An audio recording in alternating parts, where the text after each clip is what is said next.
in this video we'll just finish off the parts we had previously with some finishing passes.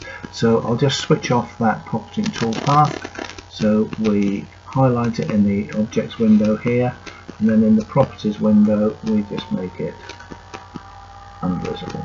Okay, so we've got a sketch which is for the pocket.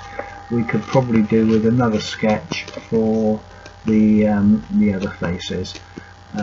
So what we could do there is, if we right click the mouse and say pick edges, then we can highlight the edges, hold down the control key, and then just select these edges here. You'll see how it's being highlighted as I move over. So that's that. Then right click and say make to sketch. So we now have a sketch there, and we could do the same thing on the other side. Now that we've got that sketch, we could do a profiling operation on that.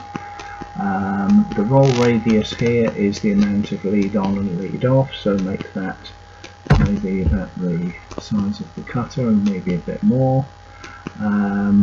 The depth that you want to go to and the step down, we don't want to cut it in a series of steps, so we just set that to 0. So we just need to run this and see if we've got the direction correct. Okay, so that's obviously on the inside, so if we change that round, we just do that one there. Okay, so that's produced the finishing pass around there, and as you can see it's also got rid of any unmachined parts that may still be left from the roughing operation.